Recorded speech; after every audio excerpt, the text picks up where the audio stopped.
exciting. So, your content creator was at an event recently working as event staff.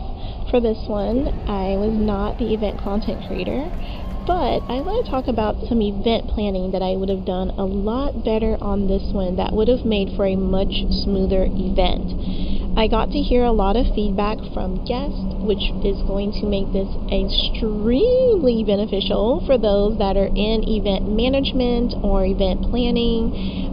If it's for like your city, state, your country, especially tourism type companies, you're going to really like hearing this feedback.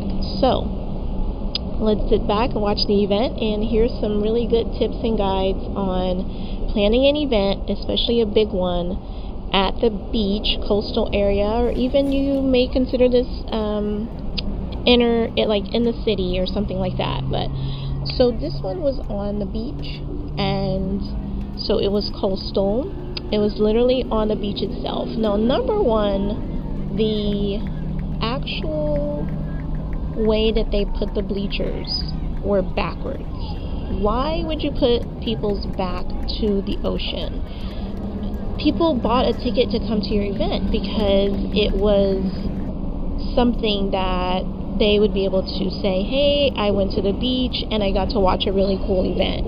I don't really understand why you would put the bleachers to the back of the ocean, so that way people couldn't see the water at all. Now they're just looking at like buildings in downtown and a beach town, which are not that exciting to look at. So you've got that. I mean, if you've ever been to a beach town, you know a lot of times, especially here in the States, those little like downtown areas are very podunk, raggedy, and not that great. But anyway, we won't fall too much into that right now. Yeah, so I would have put the bleachers facing the actual water. I think that would have been more relaxing, beautiful. It would have calmed people. And it was very warm this day. Now, on the weather, it didn't look like it was going to be that warm, but when you're sitting in a bleacher and you're up very high, you're closer to the sun. So therefore, you are much hotter than you would be if you were on just the ground. The bleachers also had a silver coating on the bleachers. So now you have the sun reflecting off of the bleachers onto people's chins, their faces, their necks, their backs, their arms, their hands. Their legs are exposed.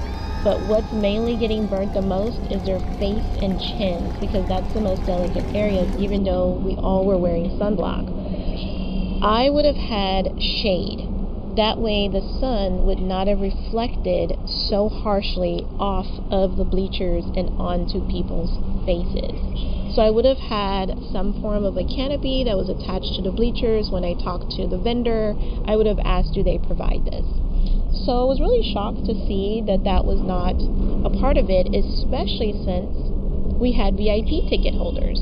VIP ticket holders paid about $250 a day in order to have a ticket. This was a 4-day event with a 1 day in between the first 2 days, and then we had a day off, and then you had 2 more days. So people were flying out pretty much for an entire week on the beach, and this event lasts all day long.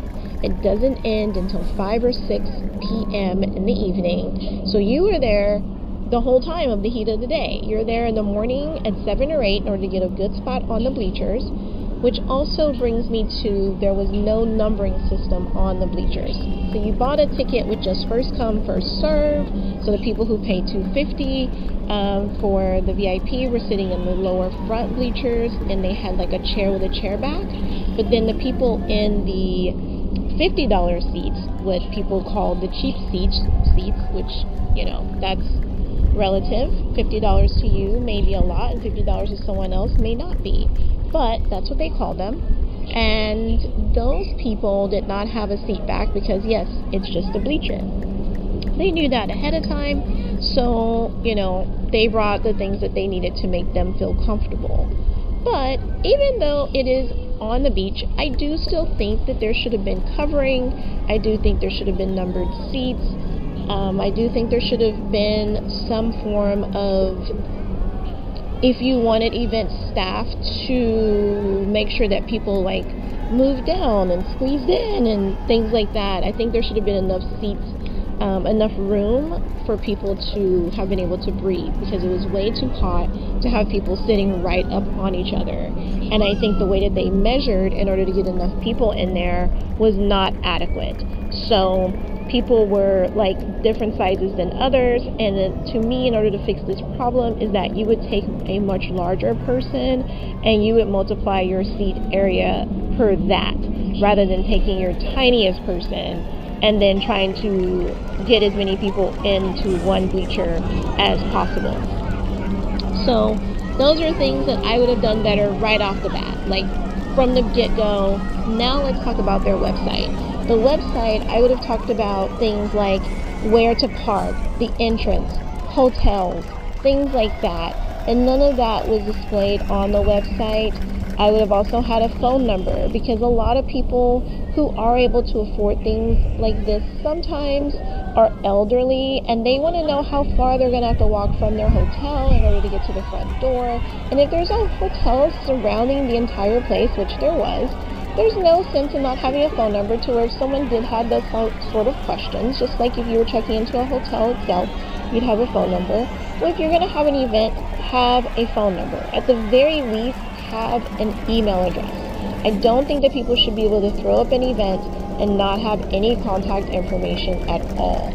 So that's something else that I would have definitely made better for people. You have to remember, the customers are the ones spending their hard-earned money in order to be at these events, and it's not fair to just take their money and give them nothing.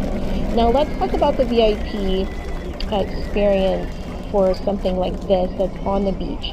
I would have provided definitely a little bit something better for them when they sat down, you know, maybe a little free goodie bag as they came up, or I don't know, just some sunblock or water or something, like water bottles. I know they had a VIP tent area that was on the ground that was like a little, you had to like walk, get out of the bleachers, go to it. It wasn't very far, but it wasn't like it was right there either.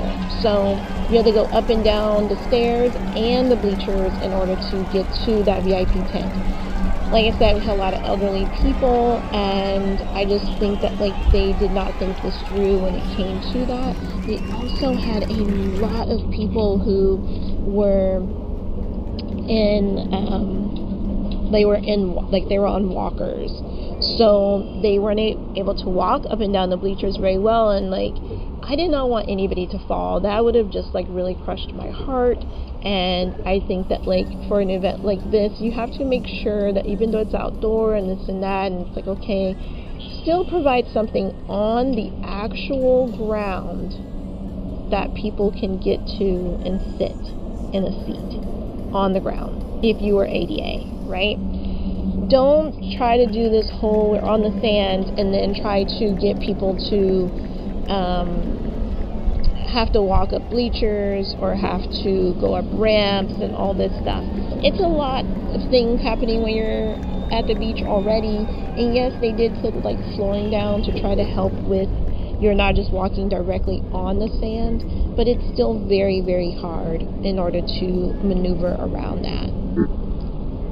So you know how much I love a good event. I've worked lots of them in Las Vegas, where they definitely are getting it right when it comes to event management and event hospitality.